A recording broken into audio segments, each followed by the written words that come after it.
If you had to choose one aircraft that represents America's ego in the sky, it would not be the F-35. It would be the F-22 Raptor. A predator that was born to do one thing only: crush anything that dares to climb into the same sky with it.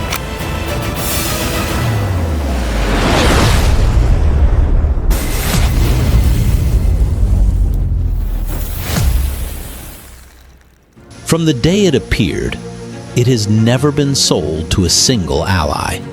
The entire world has only been allowed to look at it from a distance. In training photos, in a handful of real combat sorties over Syria, over the Middle East, over Europe, over the Pacific. Every time F-22s are sent to a hotspot, enemy radars are not the only things that have to work harder. Their propaganda machines have to work harder too. They have to explain to their own people that they still have a chance to survive if an air war ever breaks out. And now, when we look back, this fighter was born in 2005. That means it is already 20 years old. In theory, it should be on its way to a museum by now. It should be making room for the F-35, for the Chinese J20, for the Russian Su57, and for the coming 6th generation. Instead, the United States Air Force is quietly preparing to spend almost $8 billion more on the F-22 in just the next few years. They are not seriously talking about shutting it down in 2030. They are even calling it the bridge into the 6th generation of air combat. So the question is this: what makes a 20-year-old sky monster still so dangerous that America does not dare retire it yet? And why is it that every time it shows up over a region, rival commanders have to pretend to stay calm, when everyone in that room knows that if the F-22 is ever unleashed at full capacity, very few things will escape its sights? That is the story we are going to open up in this episode. Do not look away from the screen.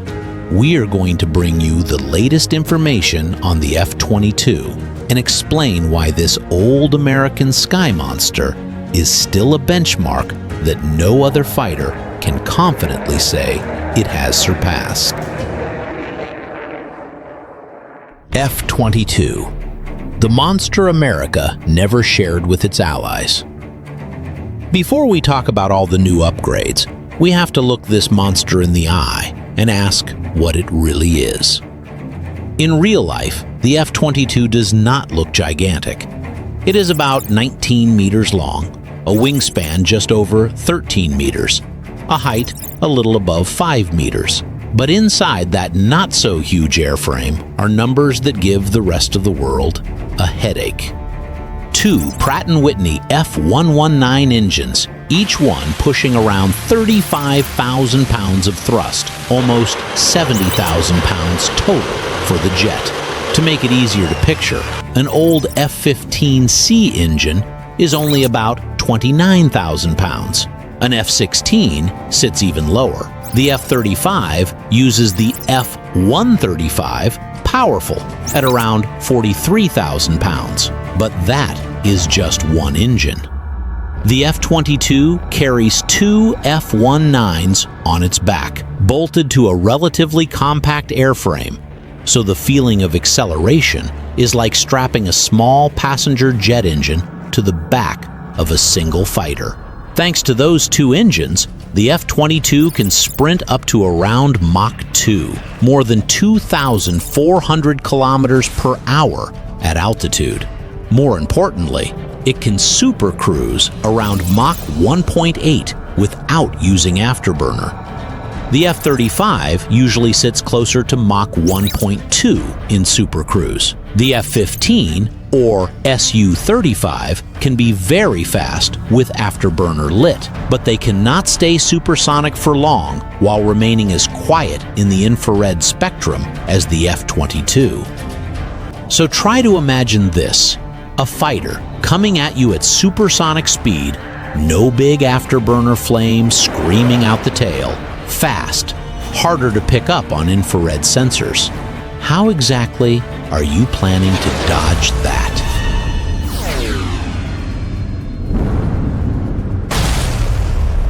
Before we go any further, if you find this kind of content useful and worth your time, please consider subscribing to the channel. Future War Tech will be the place where we break down strategy, weapons, and how modern wars are really fought, in a way that respects your intelligence and goes deeper than the headlines.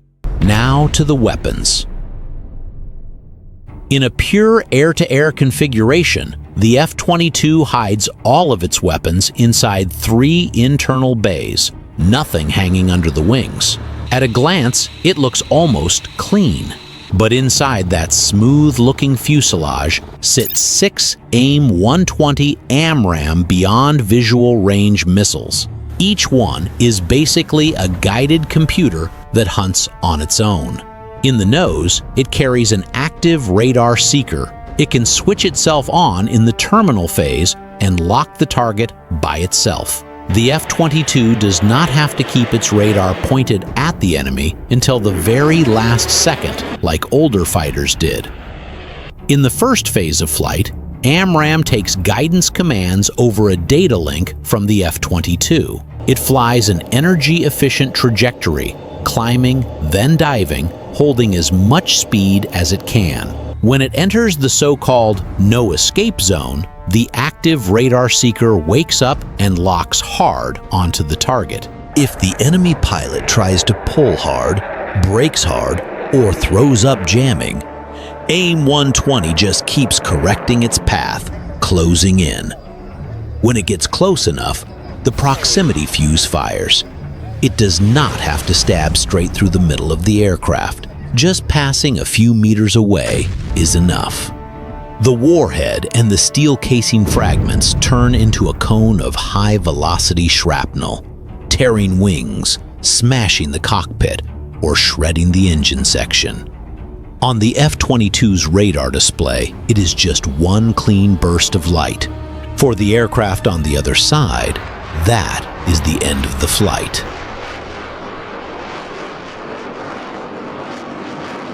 In the 2 side bays along the wing routes, the F-22 hides 2 AIM-9X heat-seeking missiles.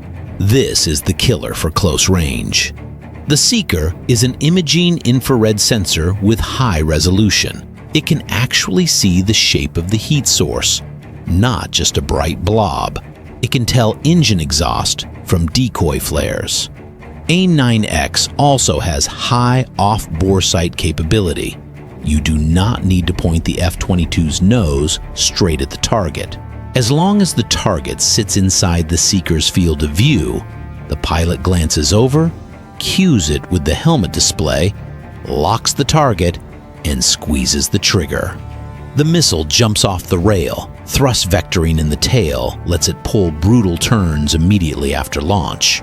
It can snap left, swing right, and then ride the hot exhaust plume of the enemy aircraft like a hunting animal on the trail. Once it gets close enough, the proximity fuse again does the rest. A cloud of fragments explodes right in the hottest area behind the fuselage. The engine dies, lift disappears, and the aircraft turns into nothing more than falling metal. An F-35 in a stealth loadout usually carries 4 AMRAAM internally. An F-15 or a Su-57 can carry more missiles, but most of them hang outside on pylons. They light up radar returns, increase drag, and cut into range and stealthy approach options. The F-22 carries 8 air-to-air missiles and still keeps a radar cross-section that is extremely small. By the time your radar starts to see a faint something far away, there is a very real chance that 2 or 3 AMRAAMs have already left its internal bay and are on the way. To put it bluntly, you are not just facing a very hard-to-see aircraft. You are facing a swarm of missiles designed from the ground up to squeeze every last bit out of that stealth advantage. From long range, from outside your visual range, and very often from beyond what your own radar can see.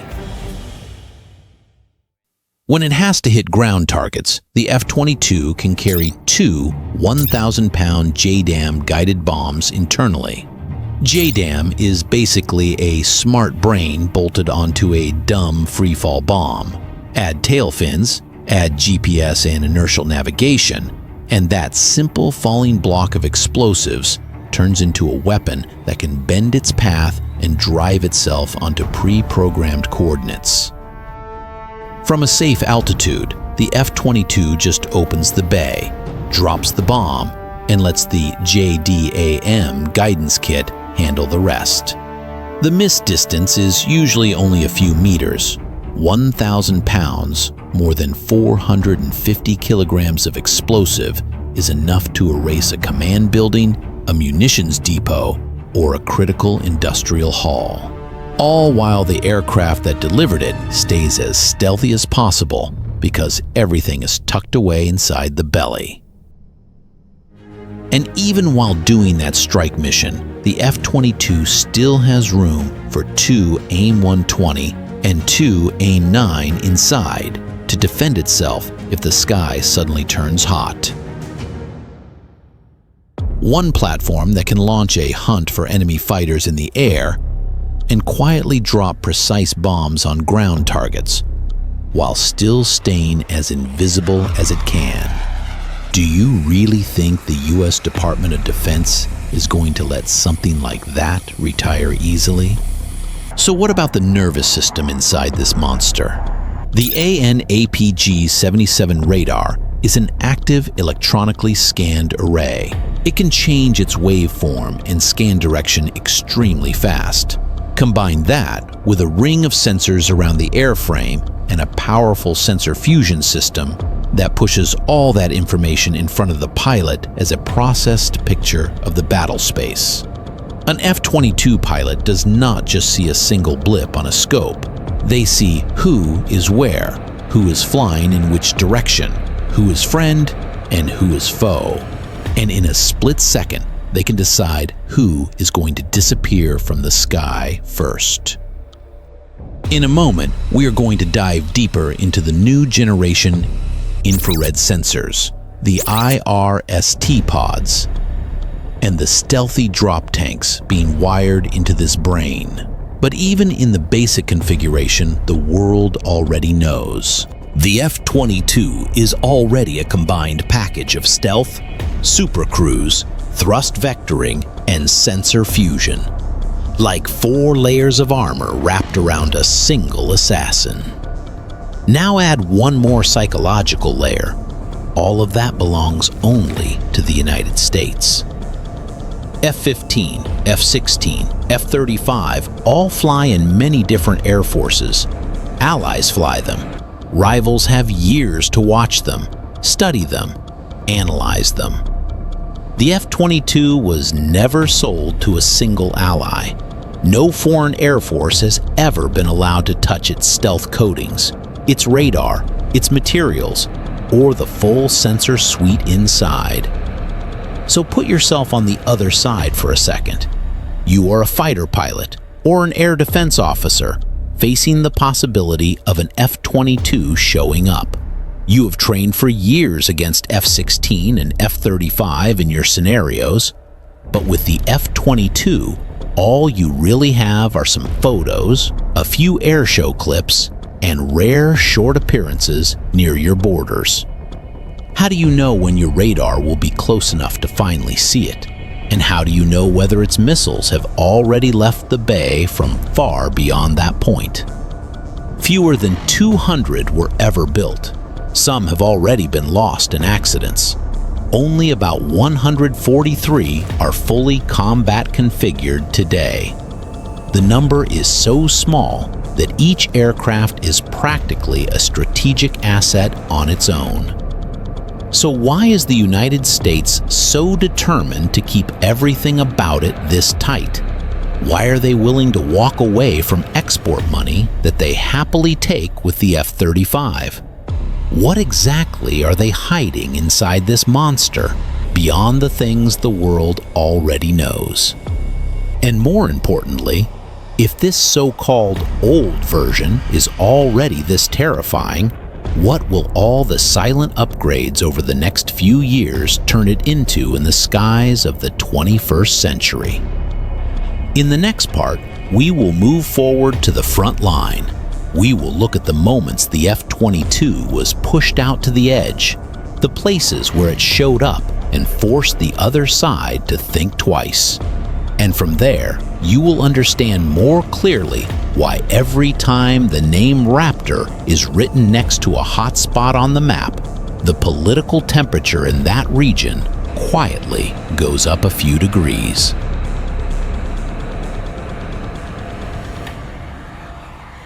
F-22 in real combat. What did it actually do when the shooting started for real? Night of September 23, 2014. On an airbase somewhere in the Middle East, two F-22 engines roar in the dark. This time, it is not an air show, not a demo routine for a crowd. It is the first real combat launch order in the history of the Raptor.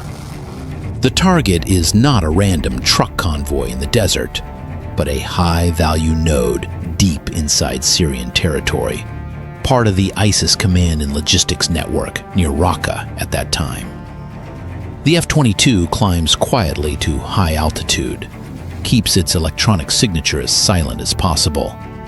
No escort package wrapped around it, no big formation to announce its presence. It uses its AMRAAM J20 radar and the sensors built into its skin to pick out the exact complex that intelligence has already marked. Locks the target, drops JADAM-guided bombs from standoff range, then turns away and slips back out of Syrian airspace before any air defense system can do anything meaningful about it. In the official report afterward, the U.S. Air Force wrote it in very dry language. The F-22 participated in the opening wave and struck an important ISIS target on the first night. But behind that one boring line, there was a very real emotion running through the Air Force.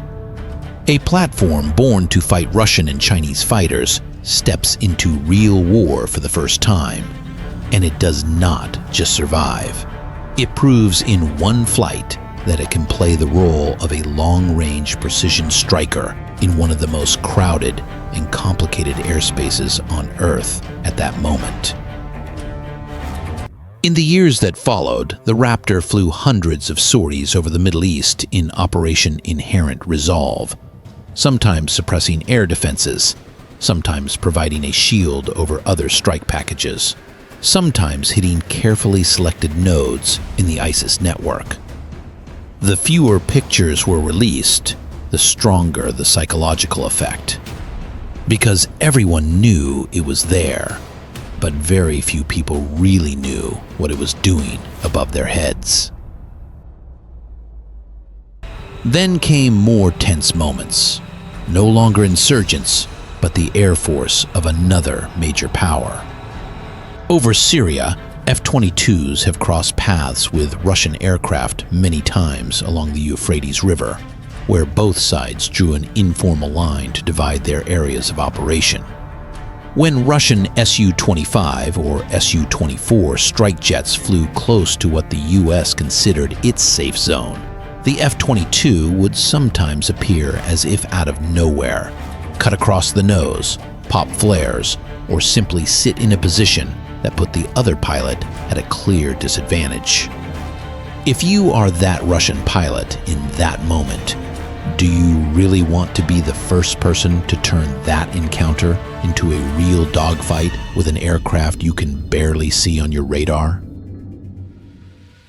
The truth is that up to now, the F-22 has never shot down an enemy fighter in air-to-air combat.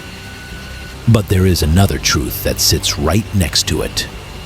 Nobody wants to be the one who finds out what actually happens if they push their luck and go inside its turning circle. And then the F-22's story ends a very strange milestone, not over a war zone, but over the United States itself. Early 2023, the whole world watched images of a Chinese surveillance balloon drifting across American territory. Arguments exploded. Shoot or not shoot? Shoot it down with what? And when? The final decision: an F-22 takes off, climbs to high altitude, locks the target, and fires an AIM-9X that rips the balloon apart off the US coast. On the surface, it sounds almost ridiculous. A hundreds of millions of dollars stealth monster used to kill a floating balloon. But from a strategic angle, it is a calculated choice.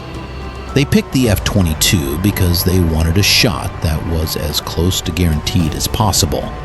No jamming issues, no surprises. And more importantly, they wanted to send a very direct message to Beijing and to everyone else watching. If even a slow-moving target over home territory draws an F-22, then in a real confrontation, they are willing to put their best tools on the table from the very first moves. On paper, the F-22's combat record does not have pages of kill tallies like in the Second World War. But change the angle for a second. How many high-value ISIS targets were quietly erased from the map with the Raptor and the strike package? How many times did enemy aircraft change course as soon as they heard that F-22s were in that area? How many closed-door meetings had to be called just to wrestle with one uncomfortable question? If a real state-on-state war breaks out, how exactly are we going to deal with the F-22? And all of that is just the F-22 in the configuration the world already knows. No new generation infrared eyes yet, no offensive IRST pods, no stealthy supersonic drop tanks, no full load of ultra-long-range AIM-260 missiles. In the next part, we're going to lift the lid and step inside the nearly $8 billion plan the U.S. Air Force is quietly pouring into the Raptor. And we will look at each slice of new technology that is turning this 20-year-old monster into something very different in the skies of the coming 6th generation era. Inside the $8 billion upgrade package, when the Sky Monster grows a new set of eyes. At this point, there is an annoying question you kind of have to ask. If the F-22 has been flying since 2005 and has been praised for 20 years as the #1 air superiority fighter, what is there left to upgrade? Is this just cosmetic patchwork? The answer is no. The U.S. Air Force does not see this as patching an old jet. They are literally grafting a new sensory system and a new nervous system into it. And that is where almost $8 billion between 2025 and around 2030 starts to flow. Let us start with the most sensitive part, the eyes. For many years, the strongest card on the F-22 has been its AN/APG-77 active electronically scanned array radar. A radar that can change its beam shape and scan pattern extremely fast. Hard to jam, hard to predict. But the world changed. America's rivals did not just pour money into better radars. They started pouring money into infrared sensors. the kind of eyes that can see the heat from a stealth aircraft, even when radar shows nothing. So what is the F-22's answer? Early in 2025, Lockheed Martin announced a roughly $270 million contract to integrate a completely new system onto the Raptor called IRDS, Infrared Defensive System.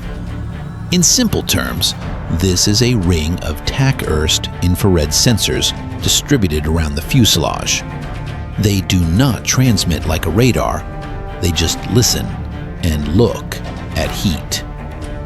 They can pick up the hot plume of an air-to-air missile, the glow of a surface-to-air missile, and even the heat signature of an enemy aircraft at long range, all while the F-22 itself stays completely passive without turning on any active emitter.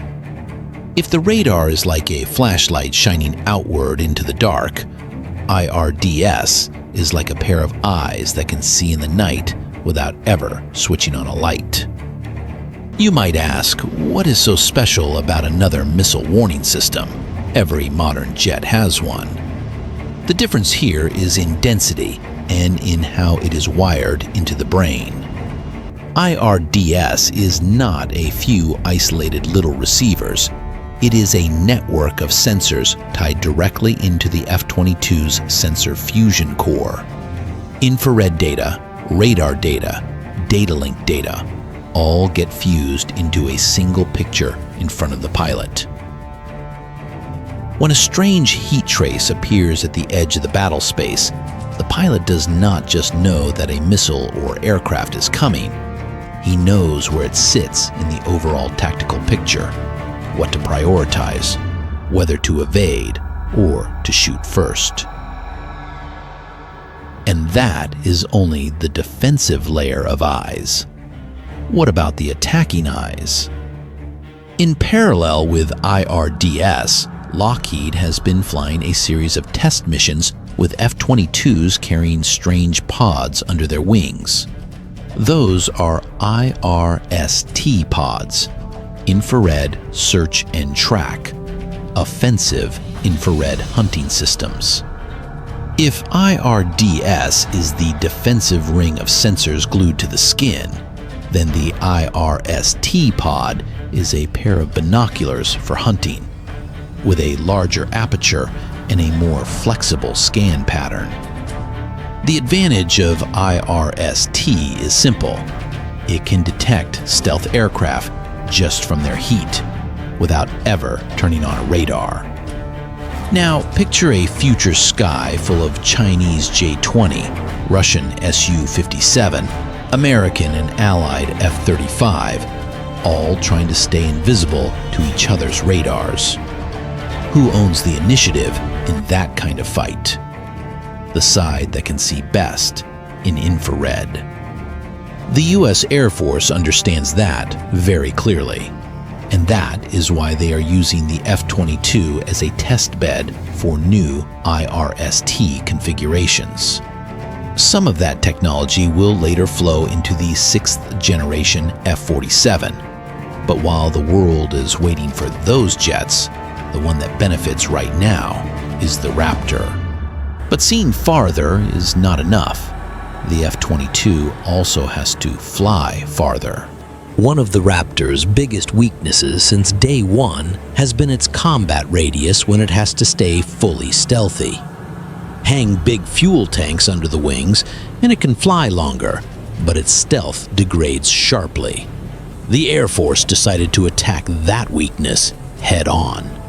In the new funding package for the F-22, there is a very important line called low-drag tanks and pylons. In plain language, they are designing external tanks and pylons with stealthier shapes and lower drag, so that the F-22 can carry fuel tanks and still fly up to about Mach 1.2, meaning it can remain supersonic even with tanks on. The planned number is around 286 tanks and 286 pylons, enough to give 2 tanks to 143 combat-coded F-22s.